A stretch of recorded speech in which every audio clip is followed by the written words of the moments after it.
Today's lesson is lesson 4, partial variation. Going through the learning goals for today. By the end of this lesson, you should be able to understand what is meant by partial variation, show how partial variation is represented by the equation y is equal to mx plus b, and understand the meaning of the y-intercept. Now that's something that we have not encountered yet, and so we're going to explain that this lesson. If you will recall, the last lesson, lesson 3, was on direct variation. So we're going to just compare very quickly what we have learned in the previous lesson to what we are going to learn today. So in the previous lesson, we learned about direct variation. And if you will recall, direct variation had the equation y is equal to mx. And when we looked at the graph for direct variation, this is our y-axis, this is our x-axis, we typically produced a straight line that went through the origin. So we're just going to put the straight line that goes right through the origin. This was direct variation. We had a line that passed through 0, 0. And we could write the equation just like this. Y is equal to mx. So y was some multiple of x, and m, if you will recall, m stood for the slope, or how steep the line was. So now that we've gone over a little bit what direct variation is, let's move into an example of partial variation. So, example 1. Nick sells clothing and shoes in a store. He earns $200 per week, plus a commission of 5% of his sales. Choose, so question A says, choose the appropriate letters for the variables. Well, I'm going to start with let E represent Nick's earnings. So the variable E will represent how much Nick earns per week. And let lowercase s represent Nick's sales. So we have a variable representing Nick's earnings and another variable representing his sales. Now, why did we choose sales and earnings? Well, if we think about it, Nick's earnings starts at $200 a week, but he could make more if he sells more of his product. So therefore, his earnings depend on how much or how many sales he makes, or how much of his sales he is successful at, right? So his sales, therefore, is the independent variable, and his earnings depend on his sales, so his earnings are the dependent variable.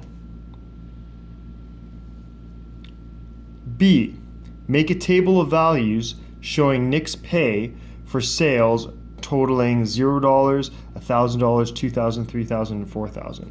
So what we're going to have to do, we have a table of values here. Remember, that's just one of the ways that we can represent a relation.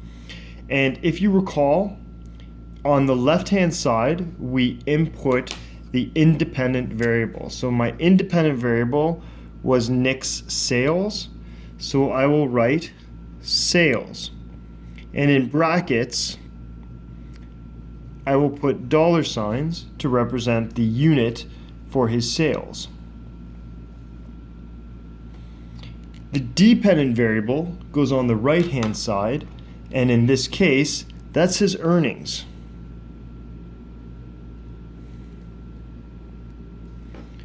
That is also going to be measured using dollar signs.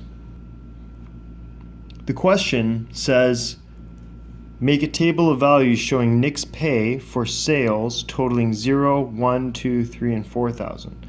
So in the sales column, I'm going to write $0, $1,000, $2,000, $3,000, and $4,000.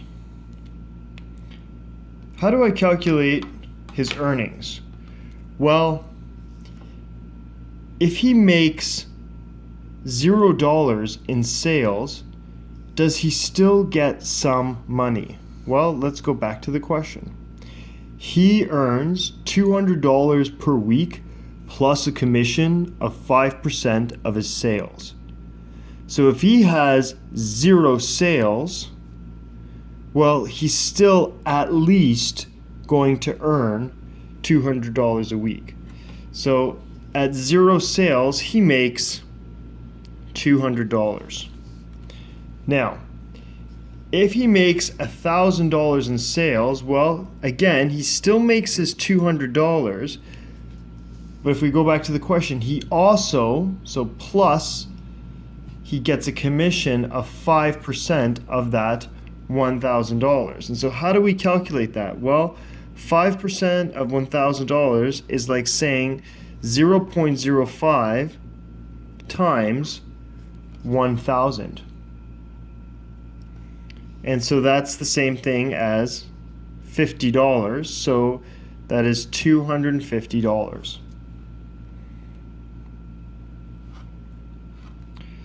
If he accomplishes $2,000 in sales, well, again, he gets a minimum of $200, then 5% of $2,000. 5% of $2,000 is $100, so he would get, in total, $300. We continue to do this, showing that, again, he is going to make a minimum of $200 plus 5% of the sales. And as you can see, his earnings very quickly demonstrate that they are dependent on his sales.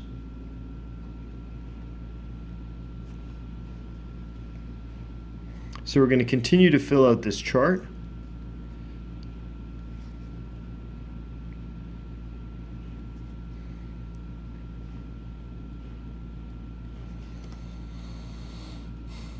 And so now we have a table of values.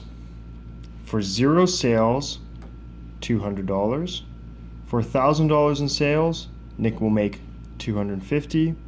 For $2,000 in sales, he'll make $300. 3,000, 350, and 4,400. So our table of values, again, is one way of expressing this relation. Now, with our table of values, we can graph this relation using the graph paper right beside. So I'm going to go ahead and set up my axes here.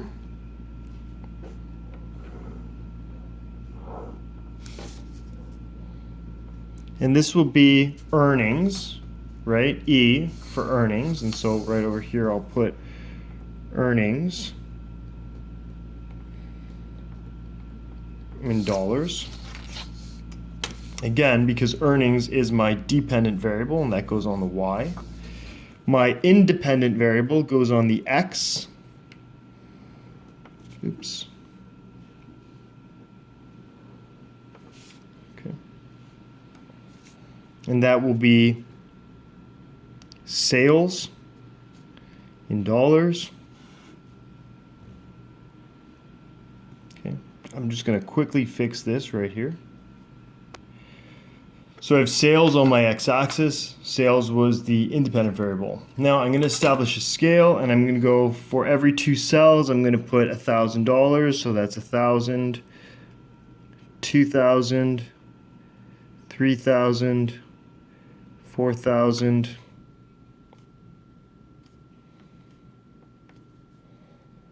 5,000, and 6,000. And then on my y-axis, 100, 200, 300, 400, 500, and 600. Okay. So now, with my graph set up as it is, I go back to my table of values and I look at sales and earnings, and I begin to plot my points. So first point right here, 0, 200, 0, 200. Okay, that's my first data point. Okay. 1,250 right here. 2,300 here. 3,350. 4,400. Okay. As you can see, this is a linear relationship because it forms a line. And so we can then put a line through this as such. Okay. Describe the shape of the graph. Well, it's a line that starts at 200 on the y-axis. Identify the coordinates where the graph intersects the vertical axis or the y-axis. Well, the coordinates here for where the graph is intersecting the vertical axis, the coordinates are 0, that's my x-coordinate, 200. What is the meaning of this point? Explain the meaning of this point. It means if Nick does not make any sales, he earns $200. So again, this represents Nick's earnings if he makes no sales. Write an equation to relate the dependent variable and the independent variable. Well, we kind of did that over here a little bit, but let's write a more general equation. Well, his earnings depend on sales, so I start with my dependent variable. Earnings is equal to, and we said that regardless of how much sales he makes, he's going to start with $200, then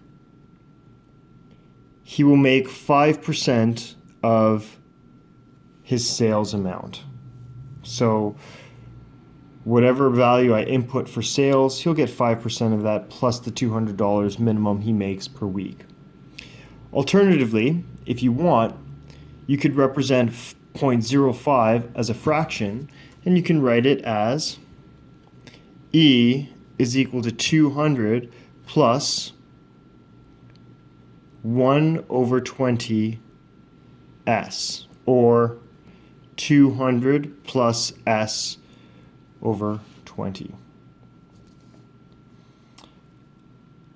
How would the shape of this graph change if instead of earning $200 a week, Nick earns $300 a week plus the commission of 5%. So he keeps the commission the same, but he earns $300 a week. So how is this graph going to change if he makes $300 a week, even if he starts with, or even if he doesn't make any sales, and then continues to make 5% off his sales? Well, if we think about that, if he earns $300 a week, then this value is going to change, which means that instead of starting at 200, the graph will shift up to 300, but the slope, the steepness, the slope will stay the same because he's still making 5%. So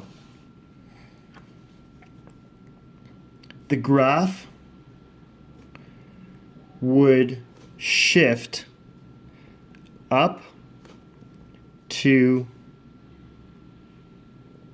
$300 on the vertical axis, but the slope would stay the same. And how would the equation change? Well, instead of starting at 200, Nick is going to start at 300, but he makes the same commission. Looking at question H, how would the graph shape and the equation change if Nick earns $200 a week plus a commission of 10% of his sales? So would the graph shift up or down on the vertical axis if he continues to start at $200 a week? No. So the graph would start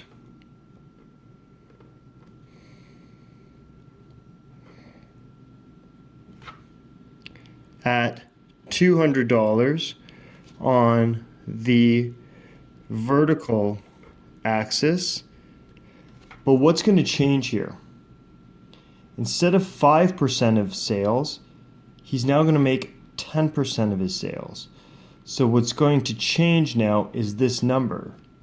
So instead of going up at a rate of 5% per sale, he's now going to go up at a rate of 10% per sale. So the graph will be steeper.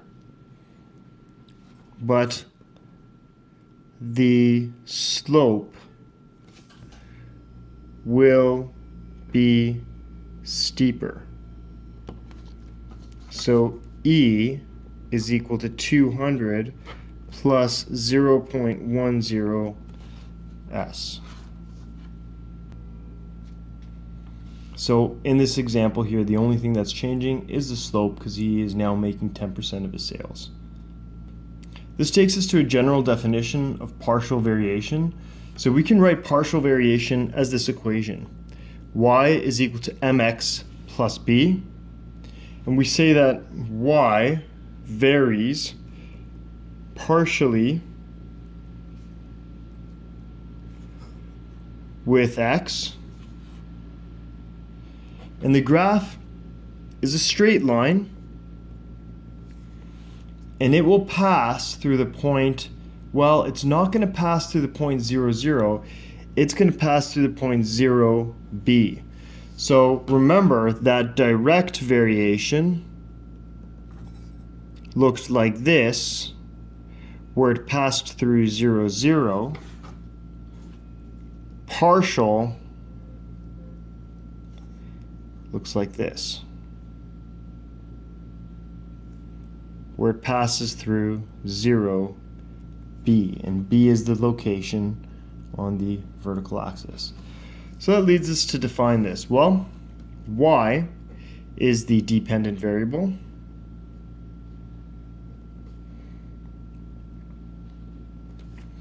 Recall, m, that's my slope. Okay. That is the steepness of the line. That's slope, how steep the line is. X is the independent variable.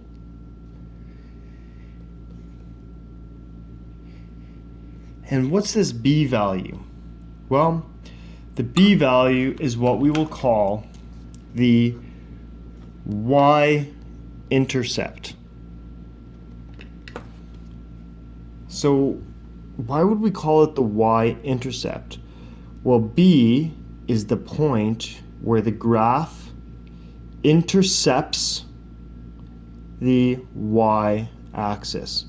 So b is this point right here where the graph will cross the y-axis. Okay. It can also be thought of the initial value of y when x is equal to 0. Okay, so looking at example 2, copy and complete the table of values given in which y varies partially with x, and then graph this relationship. Okay, so I'm going to put in some values here, so let's copy these values. Okay. Well, what we could do here is we have 3 points right here, so why don't we go ahead and why don't we graph these points first and then see if we can come up, interpolate what these points would be. All right, so let's go ahead and graph this. And instead what I'm going to do is I'm actually going to go maybe in the middle here.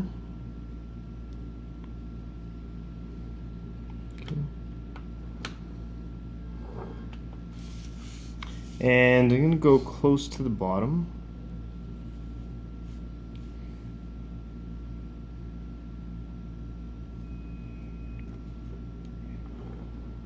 And again, now I've got my Cartesian plane here. So y, x, 2, 4, 6, 8, 2, 4, 6, 8, 10, 12, and that's negative 2, negative 2, negative 4, negative 6, and that would be negative 8. Okay, so let's take a look at our table of values and plot our points. Negative 1, 1. So I'll go ahead and place that. So negative 1, and sorry, negative 1, so that's right here. 0 and 1, that's over here. 1 and 3 is over here. So let's see. Well, if we look, it goes over 1, up by 2, then over 1, up by 2. So if I go to the next one, 2, I'm going to go over 1, and I'm also going to go up by 1 right here. So 2 would be 5. Okay. And what I could do is I have enough points, I can draw a line.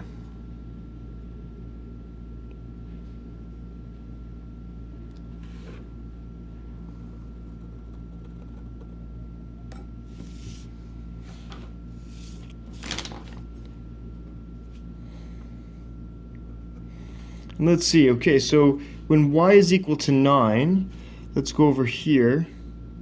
What is x equal to? Well, it looks like x is equal to 4. When y is equal to negative 2, okay, when x is equal to negative 2, looks like we got down to here, which is y is equal to negative 3. Okay, so here I have my graph, I have my table of values. Identify the initial value of y, called the y-intercept, and the slope from the table.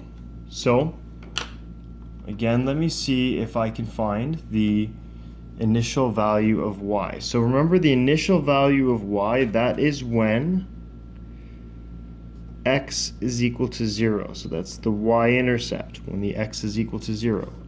So what is that value of y when x is equal to 0? Well, the y-intercept is 1. So 0, 1. Okay.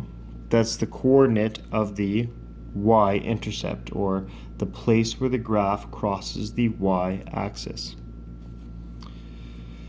So let's find the steepness of this line. So let's see, how steep is this line? Well, take a look. When I went over 1, I went up by 2. Okay. So remember that the slope is 2. And that's because we defined it as the change in dependent variable divided by the change in independent variable, which we previously defined. So the change in my dependent variable, so my change in y, was 2 for every change in 1. So my change was 2 for every change in my independent, 1. And that 2 over 1 is simply equal to 2. Write an equation relating y and x in the form of y is equal to mx plus b. So y is equal to mx plus b. Remember, m is my slope, which we said is 2. So y is equal to 2 x plus, and what was the y-intercept? Well, we said that the y-intercept was the point where it crosses the y-axis, and that was 1. So 2x plus 1. So we described the graph. So the graph is a line that passes through 0, 1.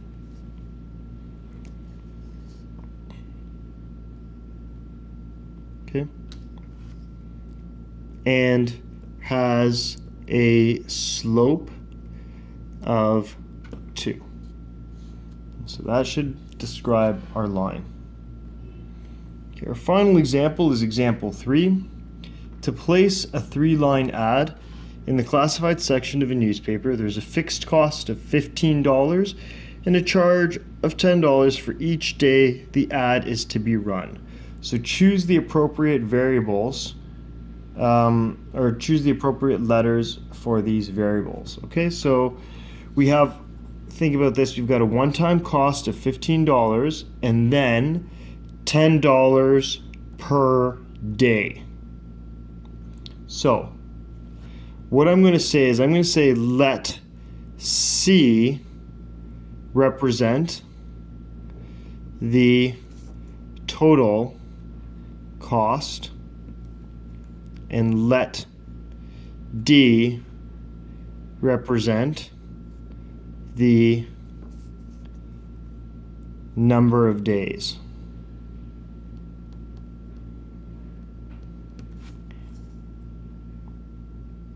Which one would be the dependent variable and which one would be the independent variable? So again, we have to think, what depends on what? Well, the total cost depends on the number of days the ad runs. So the total cost is your dependent variable versus your number of days, which is your independent variable. So make a table of values and graph this relationship. So we can just do that by hand. And what I will do is I'll just put, again, independent variable on the left. So D in days, C in dollars, and I make a table. Okay. So let's say I have 0 days, 1, 2, 3, 4. Okay, so the cost would be, at 0 days, I still have to pay the fixed cost, which is $15. If I run it for 1 day, well, I have to pay the $15 plus $10 per each day. So then 10 times 1, so that will be equal to $25. For 2 days, $15, $10 for 2 days, that would be equal to 35.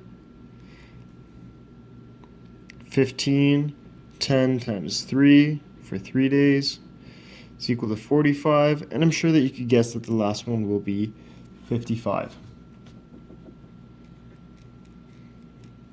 Okay. I'm going to go ahead and graph this relationship right now, and I'm going to set up cost, which is my dependent on the y-axis,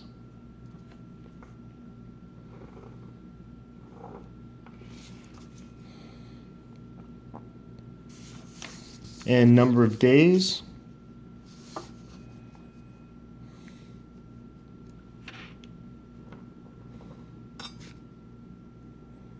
on the x-axis. So this is number of days.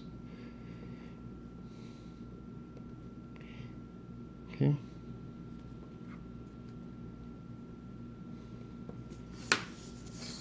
And over here I have cost in dollars. Okay, so then it's just a matter of plugging in the values and graphing my my relation here. So at 0, let me establish a scale. 1, 2, 3, 4, 5, 6, and we'll say the cost every 2 will be 20, 40 rather, 60, 80, 100, 120. Okay. So 0 days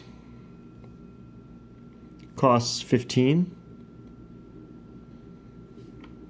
1 day cost 25. 2 days cost 35.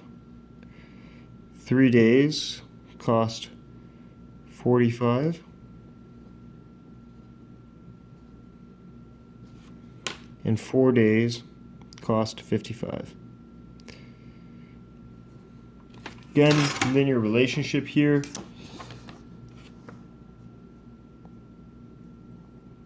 And I just plot the line.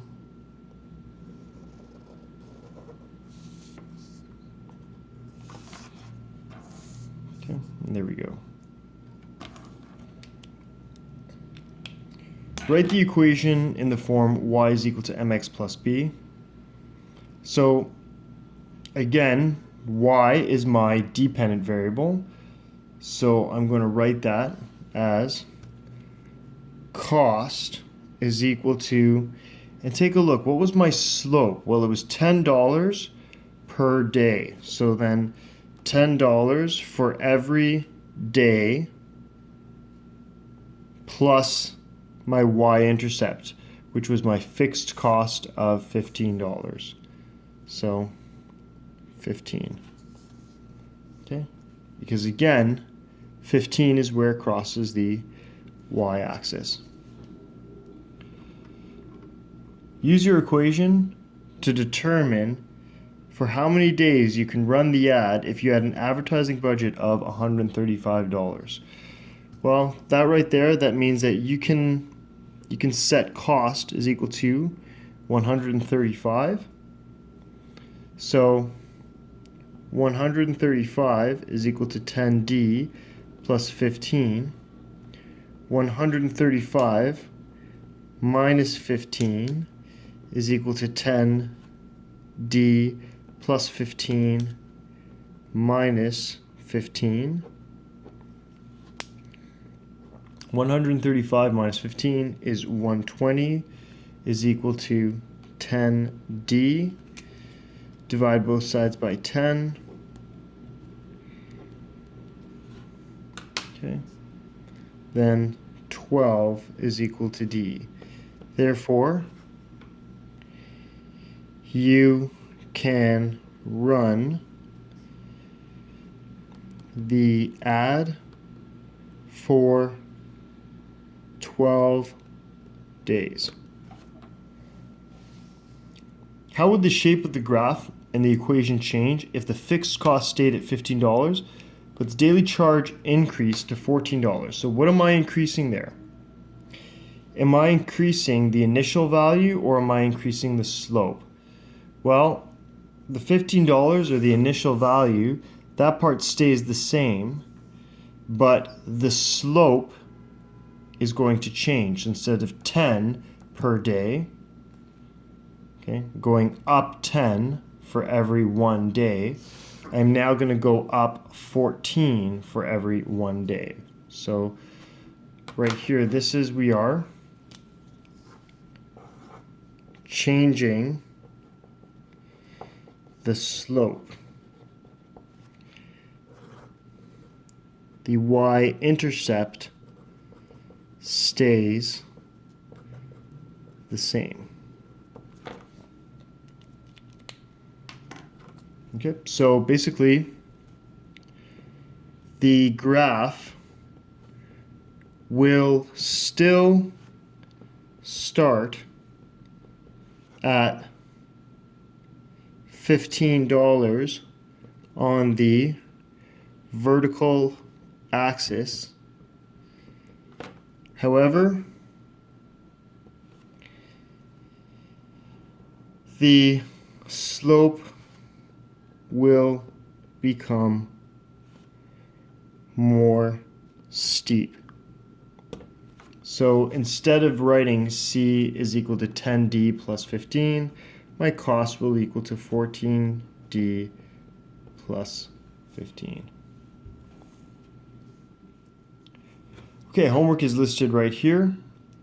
And if you have any questions, please stop by at lunch or after school in my office.